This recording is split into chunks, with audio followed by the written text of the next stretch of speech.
Assalamualaikum warahmatullahi wabarakatuh. Perkenalkan, nama saya Amirul Mukmin. Saya dari Universitas Islam Negeri Aula di Makassar.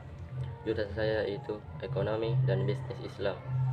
Prodi saya yaitu Manajemen dari kelas Manajemen C. Baik, pada kesempatan kali ini saya akan menyampaikan mengenai muamalah dan kasus yang menyangkut sewa menyewa.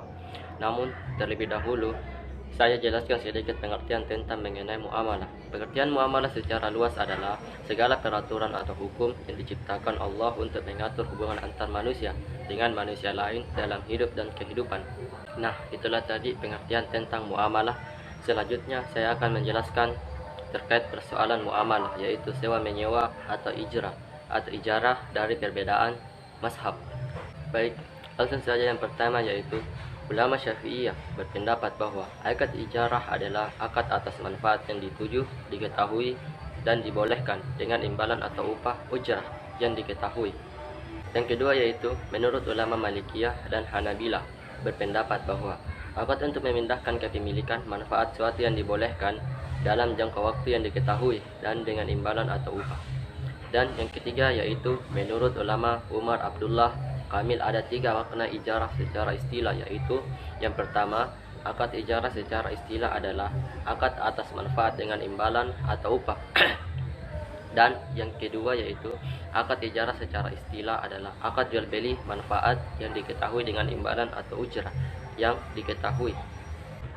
Dan yang terakhir yaitu akad ijarah secara istilah adalah akad yang mengakibatkan perpindahannya kepemilikan manfaat dengan imbalan atau ujrah.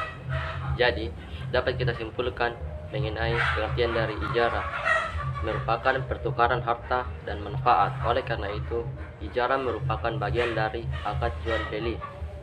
Jumhur ulama yang membolehkan akad ijarah menyatakan bahwa dasar hukum dibolehkannya akad ijarah adalah Al-Quran dan Al-Hadis Nabi Muhammad SAW dan ijma' ulama. Al-Quran surah Al-Qasas ayat 26 yang berbunyi, qalat ihdahuma ya abastahjirhu inna khaira man istajarta qawiyul amin, yang artinya salah seorang dari kedua wanita itu berkata, ya bapakku, ambillah ia sebagai orang yang bekerja pada kita, karena sesungguhnya orang yang paling baik yang kamu ambil untuk bekerja pada kita ialah orang yang kuat, lagi dapat dipercaya.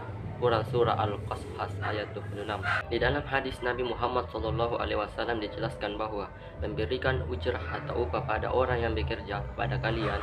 Perintah Nabi Muhammad SAW, berikanlah upah atau ujrah pekerja sebelum keringatnya kering. Nabi Muhammad SAW bersabda, "A'jul ala ji'ra ajrahu qabla an yajifa araqahu", yang artinya Rasulullah SAW bersabda, berikanlah upah pekerja sebelum keringatnya kering. Dalam hadis qudsi dikatakan bahwa Allah Subhanahu wa taala berfirman, ada 3 kelompok orang yang aku jadikan musuh besok pada hari kiamat. Pertama, orang yang bersumpah atas namaku lalu ia mengkhianatinya. Yang kedua, orang yang menjual orang yang merdeka bukan budak belian lalu ia memakan atau mengambil keuntungannya.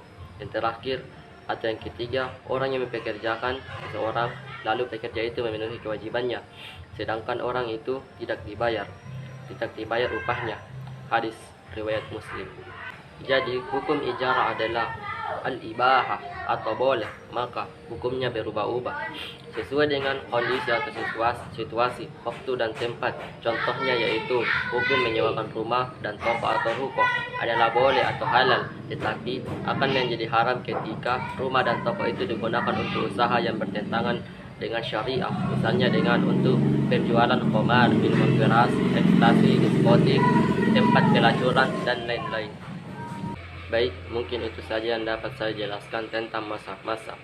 Kurang lebihnya mohon dimaafkan. Assalamualaikum warahmatullahi wabarakatuh.